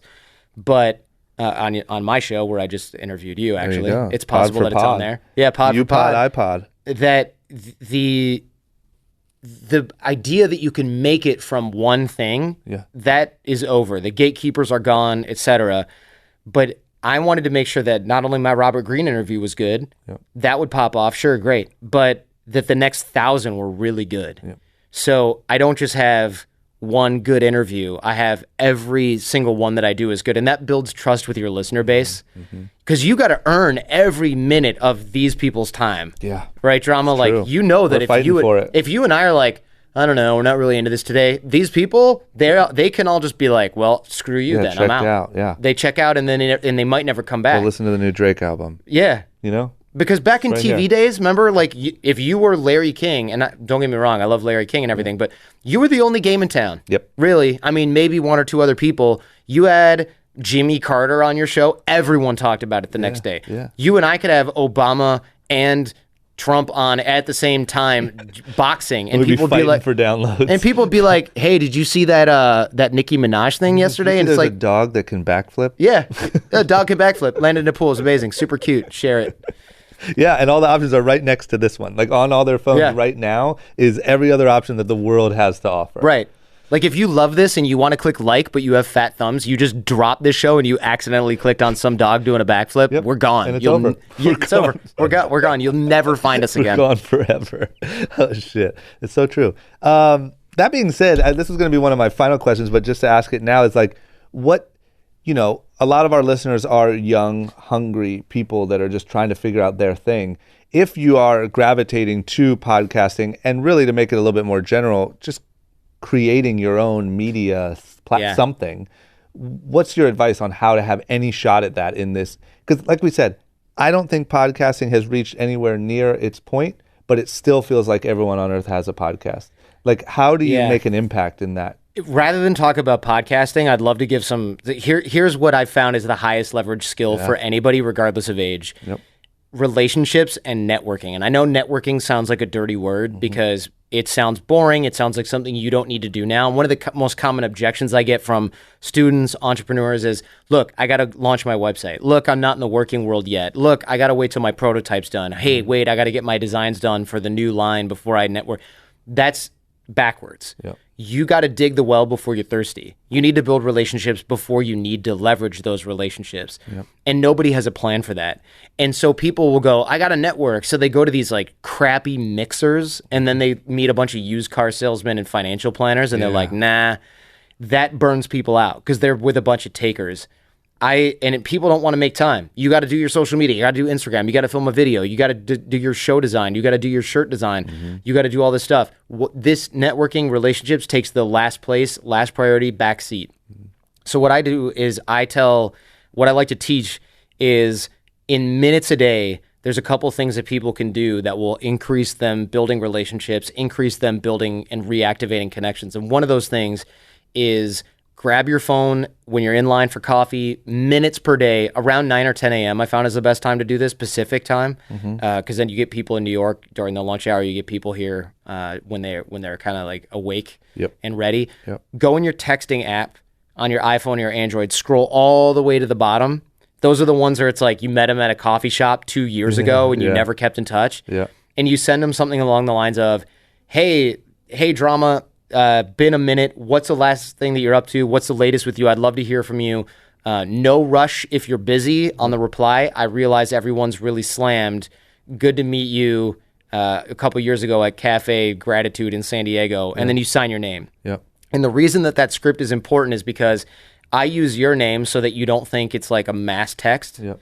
And then I tell you where I met you. So you're like, I think I was there. I was there during that time. I must have met him at that thing. I don't really remember him. Or maybe you do. Yep. Maybe you do remember. Yep. I also say no rush on the reply. And the reason that's important is because if you don't hear from somebody for like 2 years and they come back to you, you're like, what do you want? Are you trying to sell me some Herbalife? You trying to get me into Scientology? Like, what's going on? So true. So you tell them no rush on the urgency because people who are trying to sell you something, they're like, get back to me immediately for an exciting opportunity. If you say no rush, it increases your response rate by from about 40% to about 70+%. Wow. I tested it and I did math because I'm a nerd. But it'll get them back. And you sign your name because if you don't, people might be like, I don't know who this is. I'm embarrassed, so they don't reply. Yep. Or they're like, new phone, who this? And then you don't know. Yep. So you sign your name, you make sure that they're not rushing, you use their name so they don't think it's a mass text, and you ask for the update. And you'll find that you're reactivating a lot of these old relationships that you never really kind of hammered down. Yeah. And then you can get into conversations with these people. And if you do 5 a day, 5 days a week, Monday through Friday, you'll get at least one small opportunity or connection out of that. And that's how a lot of stuff happens for me even now. I do this every day. People will hit me up and go, hey, it's funny. I was just walking into a board meeting. We're looking for speakers for our annual retreat. Do you want to come and teach body language? And I'm like, cool, trip to Hawaii in December to teach a bunch of real estate entrepreneurs nonverbal communication and networking skills because I texted someone. I hit my buddy up at Creative Live and he goes, we're going to do a podcasting thing. Do you want to join us? I was like, thanks for not thinking of me at all until I texted you. But I'll be there. I'll be there. Yeah. Right. And you get a lot of stuff like that. And you have no idea how many weak or dormant ties you have in your network already. Because people right now are like, I don't know anyone. You do. You're just not keeping them fresh. Yeah. because you think you don't have time. This is a 4-minute per day thing, man. Yeah. This is time you're wasting on Instagram. Yeah. And you could be texting 5 people a day and reactivating them. And how'd you create that habit? You do it like when you're in line at the coffee shop, or like when you just remember when you have some downtime to just rifle through and do that? I put it on my calendar. Yeah. I used to. Now it's an auto habit, but I religiously use a calendar. Yep. I don't know how people are productive without a calendar. I have no idea. I put everything in 15-minute blocks on my calendar. Yep. One of them at about 9:45, 10:15 is I call it text re-engage, because you're re-engaging all these people, and I will just go through and do it. And I know a lot of people are like, I don't have time to get in 5 conversations a day. Don't worry. Half of them, 2 of them of the 5 won't respond. Yeah. The other 3 are going to be like, dude, drama, what's going on, man? I'm about to step into a meeting. I want to hear from you. Are you still in LA? I'll be there in February. Yeah. Done. Yeah. Yep, cool. Let's meet up in February. Handled. Yeah. You're not going to be like getting phone calls all day, distracting you from school and work. It's not going to happen. It's true. Yeah, one of the things that always gets me about networking is people always go to networking events, and I feel like any event that people call a networking event is a terrible place to network. It is. It is. You know? Because it's not curated. Yeah. There's no everyone's gatekeeper. networking. So everyone's just like, yo, what do you got for me? What do you got for me? They're all in the take. take. What I mean? Yeah. You just know when you go to those things, like, you're all there to network. That's not, it's almost like if you're, I don't know. If you had something that you could offer, you probably wouldn't go to that event. That's why. Yeah, and to me, it's kind of like saying, there's a difference between saying, I need to be more social and go meet some people, and going out and doing that, and then walking up to a stranger and saying, hey, I'm trying to be more social and meet some people. What's your name? Right? Like, the moment you label it as the thing, it just starts defeating the purpose. That's a good point. I hadn't thought about that, but you're absolutely right. The other thing behind that, the other reason behind that is, think about who you do business with. Like you might meet someone at a trade show or a conference, and you're like, oh, that person's cool. They got some design shops. Yep. You don't meet them at the I want a job conference. Oh, you're young, drama from Young and Reckless. I got all these designs. Have a look at my portfolio. You're like, can you, hey, Chris, put this in the stack of portfolios that I'm never going to look at? Yep. You have that. But if you're hanging out with that person and they're helping you, they're giving value, they're offering something in some other way, you're like, this person's a good guy to have around. Yeah. And I'll say Ryan, who's off camera right now, who I'm going to embarrass, who's in the corner here, one of the things he did early on was he wrote and he goes, I want to do some video around what you're doing. And I was like, no one's going to care about that. And he's like, let me worry about that. Let me worry about nobody wanting to watch it. But I want to do a day in the life of Jordan Harbinger. Can I come and do this? And I was like, what other work have you done? Showed me the work. It was good. Yeah. And then I was like, I can't pay you though. He's like, I don't want to get paid. Yeah. And I was like, all right. And I'm suspicious, right? I'm like, what's going to happen? Yeah. And then he's doing a good job. He's sending me photos that look really good of me, which are few and far between. I will have, like they are. I don't get a lot of good candid. That's how you knew he had a skill. I was like, you got skills, man. I look good in this. I never look good in pictures. And I'm like, this person adds value every time we hang out. There's value here. Yep. That's what you got to do. Instead of ABC, always be closing, trying to close business, how can I get drama to pay attention to my designs? How can I get in Young and Reckless? I almost said it. See, there you go. Almost said it. How can I get in Young and Reckless? How do I get a job? You got to figure out ABG. How do I be generous? How do I always be giving? How do I always add value? And that's the problem. You get young people who are like, how do I get this? Yeah. You get it by helping other people get what they want, re-engaging your network and making sure that when those people say, yeah, when you get a response from that texting thing and someone says, yeah, I don't know, man, it's been pretty tough lately. I don't know what I want to do with myself. You offer emotional support. You offer to connect them with someone else you've connected to. Yeah. And I'll tell you, I've gotten dozens of people, countless people, jobs. I've gotten them opportunities. I don't think about what they can do for me. I'm trying to connect them with someone else that I know. Yep. I'm giving without the expectation of getting something in return. And that is how, when you do that at scale, that's when you get all these ridiculous opportunities. Yeah. Like, hey, do you want to go on my friend's show? He's got a podcast and he runs this clothing brand. Oh, yeah, he used to be my neighbor. I'd love to go and hang with drama. Yeah. That's where the luck starts happening. That's where the luck starts happening. Yep. If you do this right, people are going to be like, dang, how are you? You are the luckiest guy around. How do you keep getting all these opportunities? Yeah. You're playing the numbers game. Out of those 20 people you texted this week or did these other re-engage things, 19 of them were either not responsive or they said something and nothing happened. And the one person was like, you should go on my buddy's show. Yeah. You should do this TV thing that I'm doing. Yep. You should do this. That's how you scale this luck thing up. That's so true. Well said. So let me ask you this. Yeah. You recently, I don't know if it was recent, I don't know how recently, you broke off and did the Jordan Harbinger show. Right. How long ago did you do that? 8 months ago. Okay, so semi-recently. Yeah. I guess my question is, why did you do that? And was it like, I mean, that's a pretty scary thing, I think. It was super scary, dude. Yeah, like you just talked about, you build at like a 2% a year audience on podcasting. It's really hard to build an audience. And so to take that leap is scary. Why'd you do it? And so what happened was I didn't want to work with those guys anymore because we were not getting along in a lot of ways, and I didn't want to be dating anymore, doing the dating pickup girls thing. I thought it was tacky. And so we negotiated an amicable split, and that amicable split was not honored. And so they ended up firing me and my whole team. I took the whole team with me, and I filed a lawsuit against them. They didn't pay the other team, so the team is suing them. The network is suing them, and other employees, former employees, are also. Actually, can we edit that out? I'm not supposed to. Yeah. Beep. And other employees of that old company are also suing them. Yeah. So it was really scary because I thought I was going to leave, take the show, and we were going to be partnered up for a while.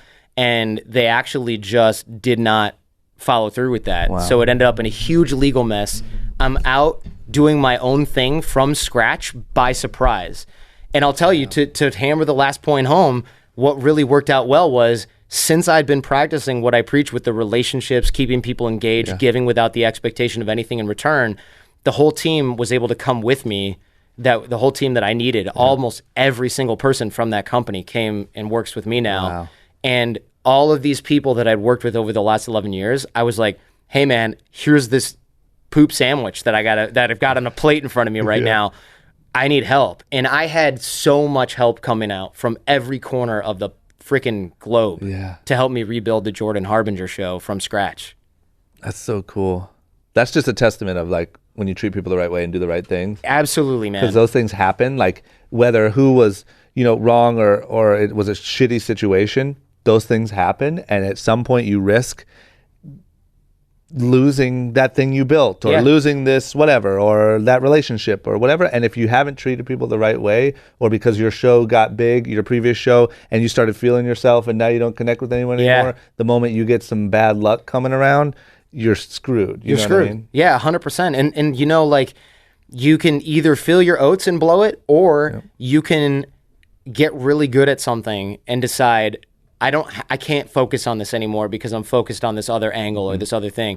And you can let that fall by the wayside. Or you don't even have to be a bad dude. You don't have to be an arrogant or bad person to screw this up. You just have to be inactive.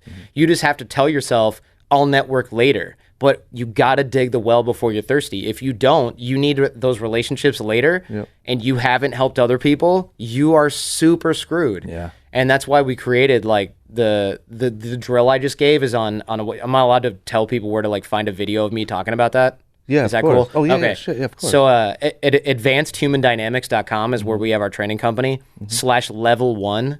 Level 1, I've got 13 drills like the texting thing, like the ABG concepts, the re-engage, all the systems I use to keep in touch with people, make sure that those systems are in place, are at advancedhumandynamics.com /level 1. Got it. And it's free. It's not something I'm selling or anything. Because if I had known that 15 years ago, 20 years ago, I'm just like, oh man, what could my life have been like, right? Yeah, because by now the snowball would just be massive. It would be massive. You'd have like 20 years of keeping in touch. Yeah, I'd be like I mean, I don't even want to speculate. It's crazy. You might be president. Yeah, you blew it. And then the whole look world what happened. Look what you did. Yeah, look at it. Thanks a lot. Damn it. And then that show, Jordan Harbinger show, just exploded, right? Yeah. And now you're just happy as can be. Happy as a client. It actually worked out for the better having left the other company, because I would have been, our deal as we had negotiated it, I would have been stuck working with those guys for years. Now I don't have any strings attached. Yeah. So the show is bigger than the old show really ever was. Yeah. Probably because it's got a really clever name being named after me. It's really catchy. Great name. and also just the idea that I was able to start really fresh. So with 11 years of experience behind me, people are like, wow, this guy who started this podcast is pretty good at what he does. Who knew? It's almost like he's done this before. He's new to podcasting, but it doesn't sound like it. It almost sounds like he's been podcasting for a decade and since change. Podcasting was ever a thing. Yeah, exactly. That's so good. The obvious question, where does it go from here? That's such a good question. It's funny that you say that's the obvious question.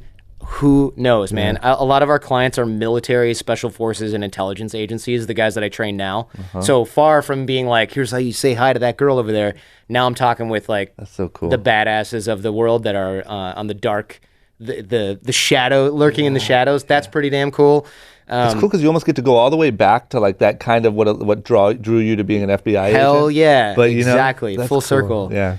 And so we run those trainings. We do train civilians and stuff like that. We do like live events in Las Vegas and stuff like that coming up where college kids or random skateboarder dudes will come in and take the class alongside SEAL Team 6 or whoever, and they'll do it. But I love interviewing, man. I love doing the Jordan Harbinger show. We just did a kick-ass interview, and right before you, I had Freeway Ricky Ross. And I get good business insight. I get good, not just motivation or inspiration. That stuff is cheap. Yeah. You can get motivated anywhere. Very You inexpensively. can't get skills from experienced voices anywhere. So I want to elicit that stuff from guys like you and from guys who went to prison for 20 years for selling crack, like Freeway Ricky Ross. I love that he was the one before me. Yeah, he was right. Yeah, an nice honor. juxtaposition. It's making you look really good. There you go. You're the worst thing you ever did pales in comparison. Nothing. And, Never even been to jail. And never even once been to jail. So as far as we know. Yeah. And those kind of insights are life-changing for people. Yeah. But where does it go from here? I don't know, man. Like, I was just talking with my wife and a bunch of friends yesterday. They're like, what do you want to do? You want to do television? You want to go back, do some radio? And I'm just like, I got to sit down and think about it. Yeah. I don't know. I'm just rebuilding now. And that's what I love about you. And one thing that we bonded on your show is that you said that and I'm very similar in a lot of ways, that you're more about opportunity than necessarily having had this grand vision when you were younger. And 100%. And I think that the ability to attack opportunity is undertaught. You know what I mean? Yeah, I do. That's a really wise comment, and I don't think anybody's ever said that to me. I wish anyway. it was more, because you know, and I know, and a lot of people know how many great lives have been built out of following opportunity, but you're never told that. You're told, dream big, what's your dream, chase your dream, dream. And so you feel like if you don't have a dream, you might as well just give up. And one of the most common things, you said this too, one of the most common things I get is, I don't know what my calling is. I don't know my passion. I don't know whatever. And so I think what that leaves people to do is sit at home in their bedroom waiting for the passion to come knock at the door, instead of following today's opportunity, right? Today's opportunity might be next to nothing, but it's not nothing. You know what I mean? It's better than inaction, right? Yeah.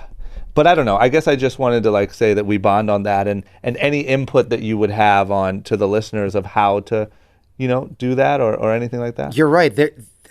Nobody teaches you to really, or how to really go after an opportunity or take advantage of it. So I'm trying to think of an example here because I feel like this happens to me all the time. Yeah. There's, or I see it all the time, I should say.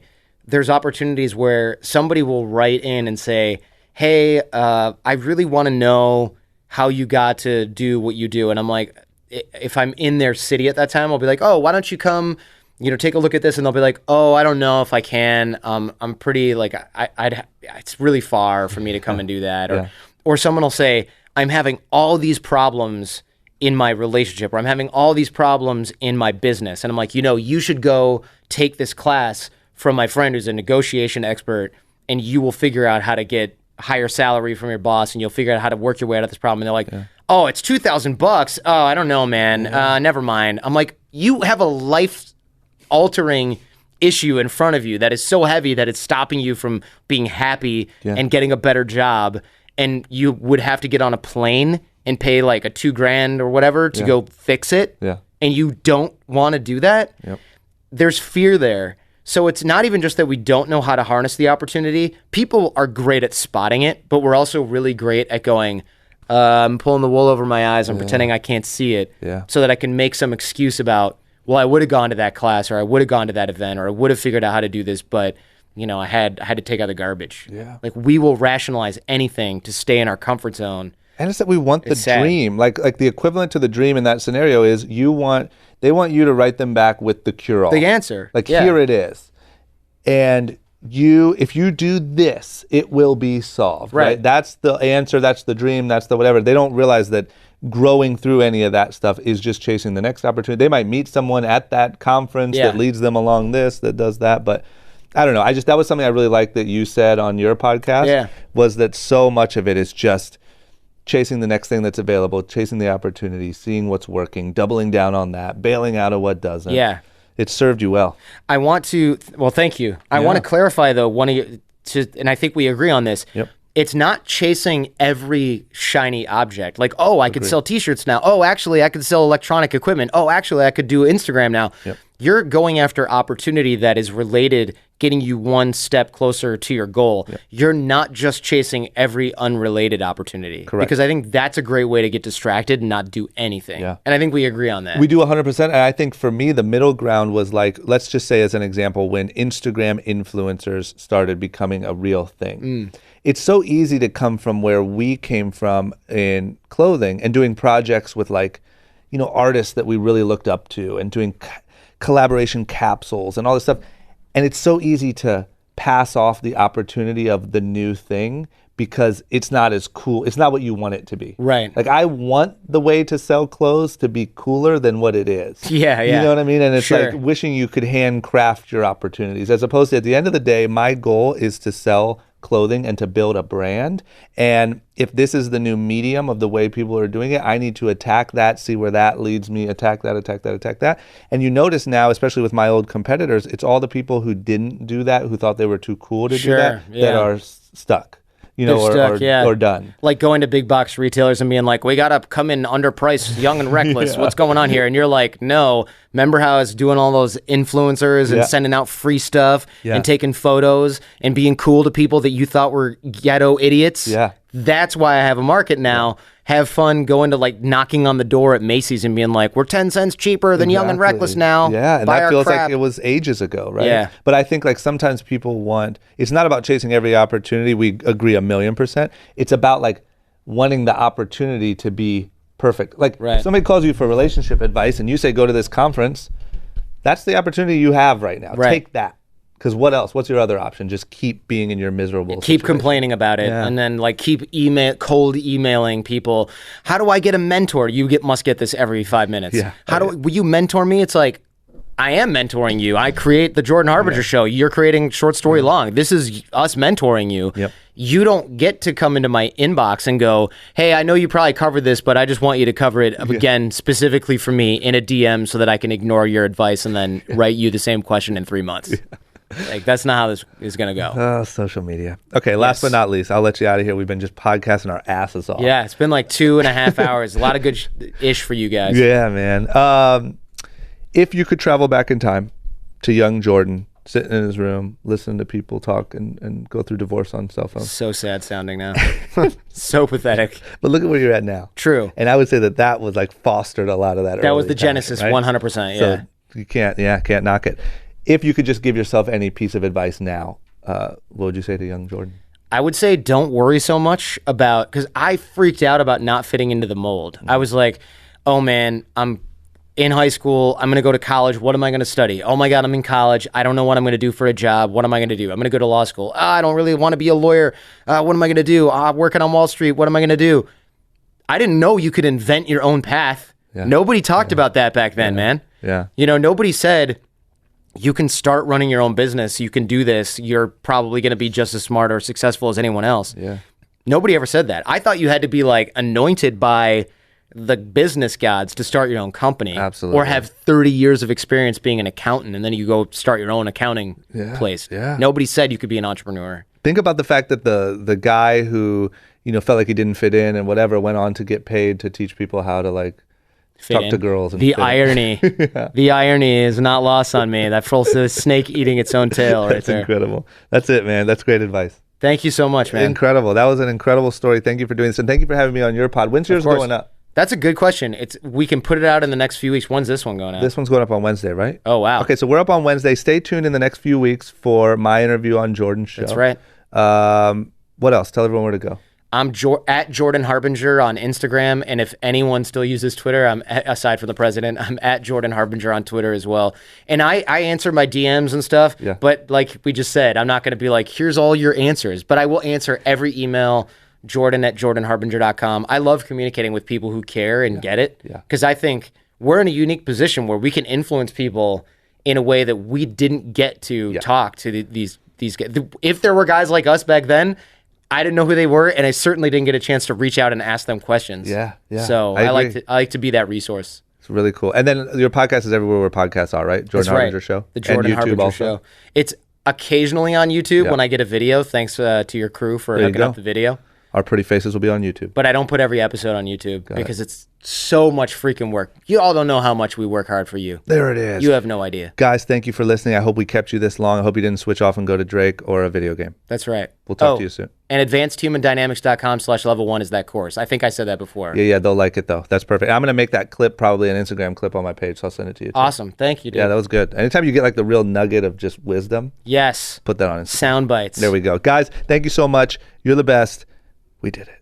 Guys, if you like that and you want to see more like it, as well as vlogs, other web series, and all the random stuff that I'm doing here on YouTube, don't forget to click that subscribe button. You won't regret it, I promise.